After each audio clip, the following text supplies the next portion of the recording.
Alright everyone, let's get started on the last recording session. Just kidding. It's not the last recording session, but it's certainly a recording session. It's just time to go through the filler of this game. So this entire portion of the game between Mount Freeze and the next major dungeon, not counting any side dungeons, is filler. You have to do like I think about 9, maybe less, maybe a bit less than that, but about 9 side missions in total before the story decides to progress enough to let you continue on to the next dungeon. So yeah, we're gonna be stuck doing a lot of filler missions, so you know, and I feel I probably shouldn't cut it out entirely. I should at least speed it up, and I have, don't worry about that, but I shouldn't cut all of it out entirely because, you know, it's still part of the game, it's still the main part of the game. If I have to sit through it, so do you. So also for the next however many months it takes, because of the whole, you know, the virus situation going on at the moment, you wouldn't think that would record, or that would affect a Let's Play channel, but no, it has slightly. Not really on your end, but on my end, now there's a lot more people staying home, especially in this household, so where I normally record just isn't exactly ideal, considering how many people are in this household. They're always here all the time, so I've actually started to record in my room, and you know, just to work around that. And you may be thinking, what's the point of telling us that? Well, that's because in case there's any sort of noises that aren't in the other recording space, and yeah, I apologise for that. Not much I can do about that. Not much anyone can do about what's gone on recently, so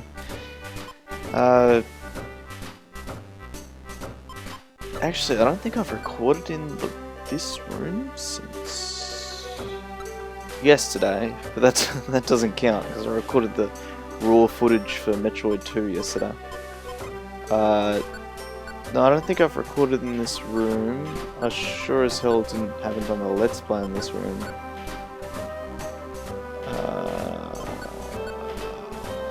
Not since something like, I want to say, yeah, Smash for the 3DS. What, 6 years ago now? Just about 6 years ago. Was when I last recorded in here, so it's been a while. Alright, so this is going to be dull, going through these dungeons, so what I've decided to do is speed it up and play some music. So, I figured, you know, who cares about the gameplay, or the game we're playing at the moment, so I'm going to talk about the song that's playing, or the songs that we'll be playing. So this is Radical Train, the Abandoned Mine from Sonic 06, and you know, what else can be said about its soundtrack? Let's completely ignore the game part and just talk about the soundtrack, because the soundtrack is absolutely divine, and this is a standout example. Plays during Radical Train, and a fantastic song. Such a funky groove. Oh, I do love it quite a bit. But yeah, it's to me, I was actually semi-excited to do this recording session. One, because it's only not even an hour and a half long compared to the standard 2 hours, so it's not that long. And two, because the whole time I get to jam out to some good tunes such as this. So yeah, a lot of the recording session's just going to be this, going through dungeons that we've done before, on a rescue mission. So we have to get this Rattata back. So yeah, anytime that's happening, I'm playing music over the top, and it'll be nice. I didn't do that for any of the filler segments that we had earlier in the game, much earlier, where we had to, you know, I think before we could get to Mount Steel or something like that, after Thunderwave Cave. I didn't play any music there because it's only about 1 or 2 missions that we had to do, but here, there's a bunch more than that, so...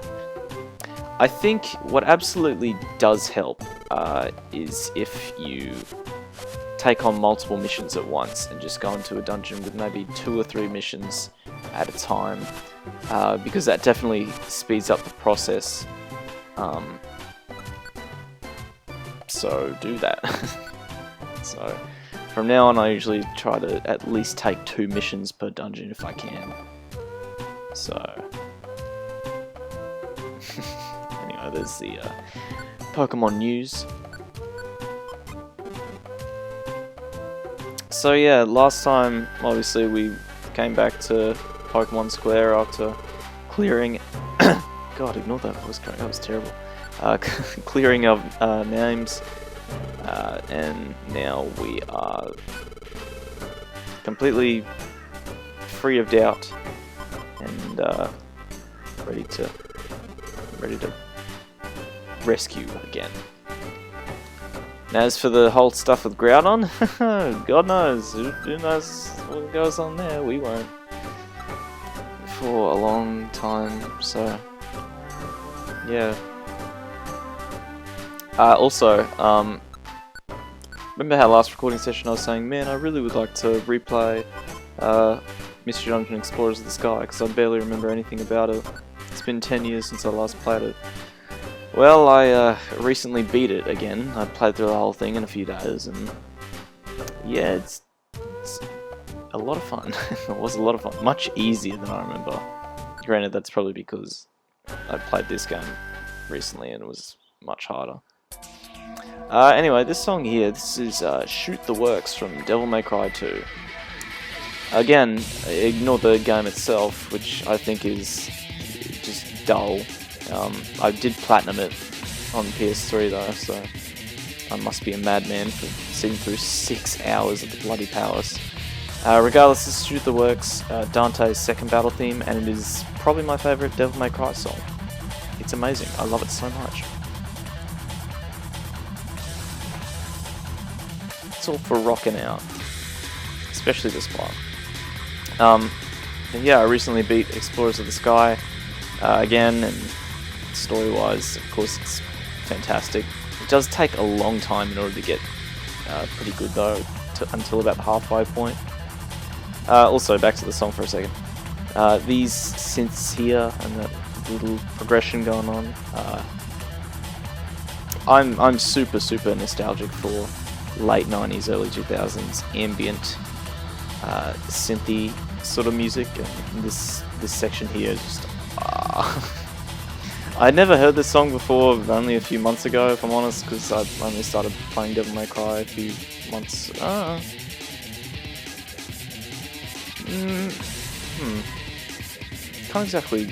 can't remember exactly when I started playing Devil May Cry, but regardless, I hadn't heard that song back in 2003, you know, when the game came out. I only heard it fairly recently, so yeah, but it makes me feel super nostalgic just because of that synthy soundscape that I love so much. Late 90s, early 2000s is definitely the era that I feel the most nostalgia for, especially musically. Anyway, some actual cutscenes here. That dream, again. It's been a while. You're Gardevoir. Yes, Gardevoir. There's so much I want to ask you. Why do you appear in my dreams? As an agent of spirits, I must watch over you. Because that is my role now. An agent of spirits? Yes. I fell under the curse of Ninetales in the place of a trainer. and became a presence without a physical form like this. Trainer? You mean the human that was in the legend about Ninetales? It's awful that your trainer would abandon you and run away. Yes, my trainer was a terrible person. Mean and conniving, my trainer wasn't a nice person, truly. But I don't hate my trainer. Huh? Don't hate your trainer? Why not? Well, I wonder why myself. I don't quite understand. My trainer did some terrible things, but somehow I can't bring myself to feel hatred. My trainer had some quirks, but there were some good qualities too. And when it happened, I was desperate. When it happened? You mean Ninetales' curse? Yes. I protected my trainer from Ninetales' curse with my entire being. If the trainer is facing danger, it is our duty to protect the trainer with our lives. We Gardevoir are that way. I kept my trainer safe. That alone was enough to make me happy. Protect the trainer even at the risk of your own life. It's amazing what Gardevoir did. Oh, I must mention, I don't mind the form I've taken. I live on this way with pride in the role I've been given. Role? Yes. All the things have a role. They all serve a purpose. Just as I have my own role to play. You too have a role to fill. You have come here to perform a certain role. And for that role, you became a Pokemon. What? What are you saying? And time for a convenient earthquake in order to disrupt the cutscene. The next morning.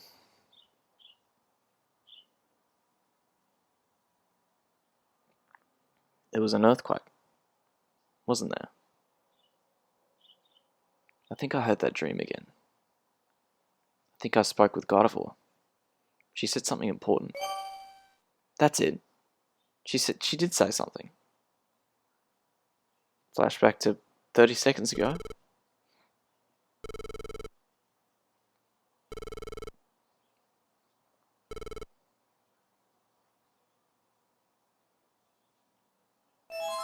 Gardevoir knows. She knows why I became a Pokemon. She also said something about a role. What did she mean by that? Well, we gotta do a few extra things before we can find out some answers, so... yeah. Anyway, this cutscene just amounts to...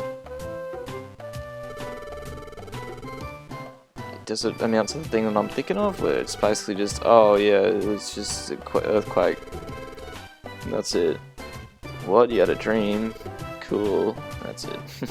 Nothing important happens until the next dungeon. I'm serious. Doesn't matter what kind of... Except for that cutscene there with Gardevoir, which was pretty decent in terms of importance. Nothing here is relevant to the main story. So why not Wobbuffet? Yeah, Wobbuffet. It's actually Wobbuffet, isn't it? But I've always heard it in the anime as Wobbuffet, like W-A-B-B-U-F-F-E-T.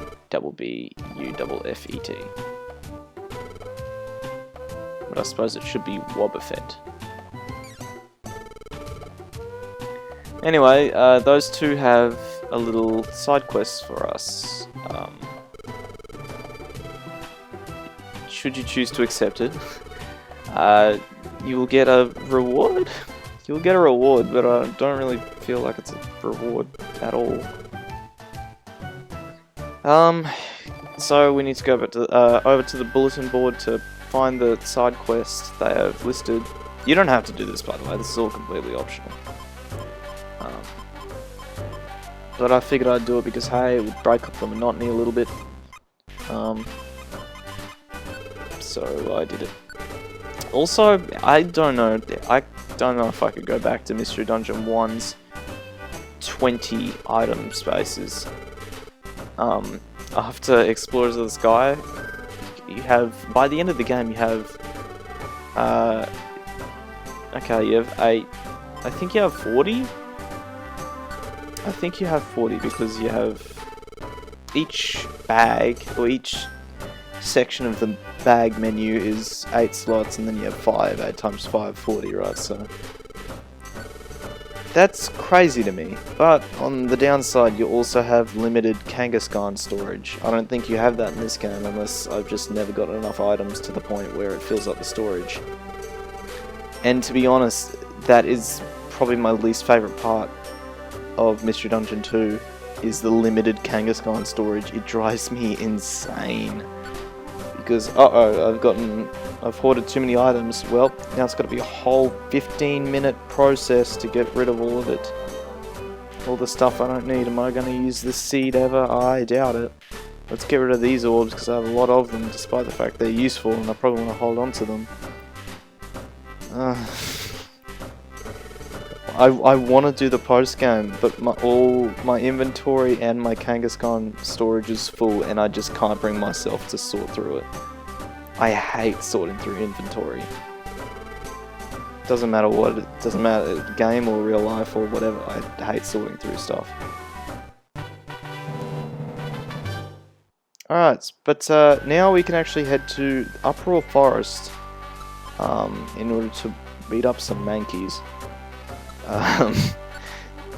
That's usually what I do on a nice quiet Sunday night, as I head to a forest and beat up some monkeys. So I don't know about you. So Uproar Forest, this is all optional. Oops, not the mic. It's all optional, but if you want to, it just breaks up the monotony a bit. So yeah, I don't mind it too much. Also, another thing that I would find hard to go back to this game for is the gummy system. Not really the gummy system itself, but the eating system, where if you want your partner to eat something, you've got to feed it. No, first you got to give it to them, and then you have to go to their menu and you have to make sure that they eat it, which is annoying. Meanwhile, in second game onwards, you just press eat and it'll say who's gonna eat it. So this dungeon's 10 floors, and if you can, on the 9th floor, look out for a special item that randomly appears, a chestnut. You'll know it when you see it. It's this brown sort of ball, because you'll need well, you get one for beating the dungeon. If you can find one on the 9th floor, you get, well, you can only find them lying around on the 9th floor, and I think you can only find one per floor. So yeah, you need 3 for the reward that you don't really need, but it's neat nonetheless. You need 3 chestnuts, and you can get 2 of them from this first visit, if you know what you're doing. So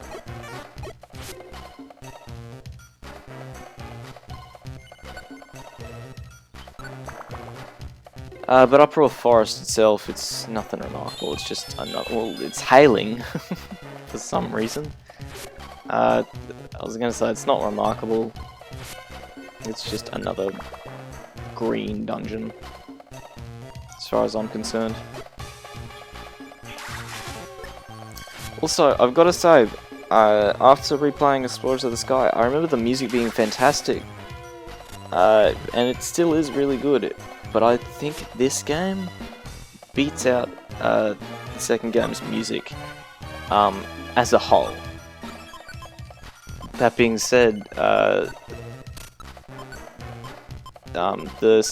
songs that I do love, Mystery Dungeon 2, I absolutely adore. Some of my favourite video game songs of all time. Most of them are cutscene tracks actually, but you know, like Planet's Paralysis or the Time Gear remix at Fogbound Lake.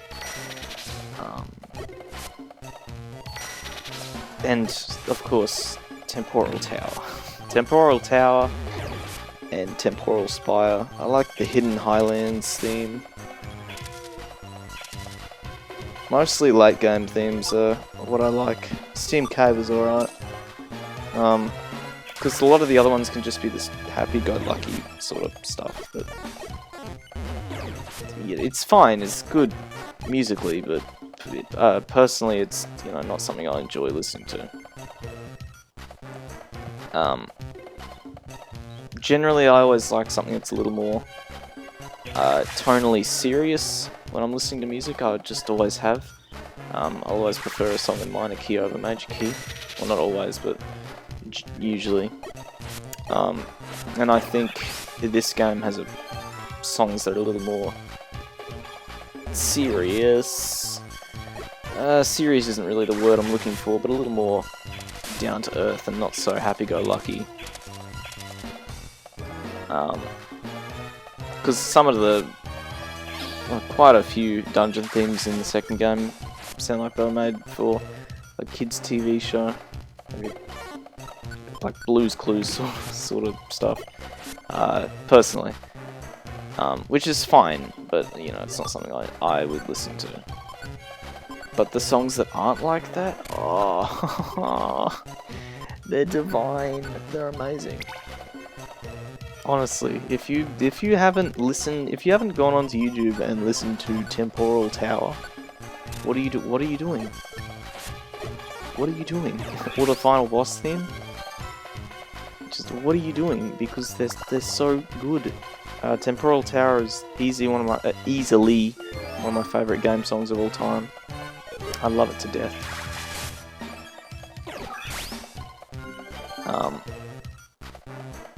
But as I said, I think as a whole, Mystery Dungeon 1, this game has just in general has more songs that I like. You know, quantity-wise, not numerically-wise. You know, because you got like Mount Thunder, you got Mount Blaze, you got the final dungeon theme, which is the best song in the game, and I'm not going to spoil that because we'll get to it when we get to it. Great Canyon, Escape Through the Snow, all sorts of stuff like that. You know.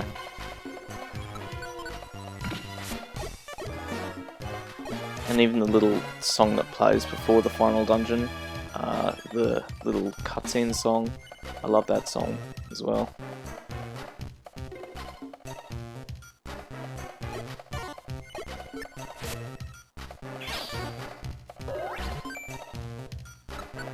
So I think one of the things that's been keeping me away from trying out the post game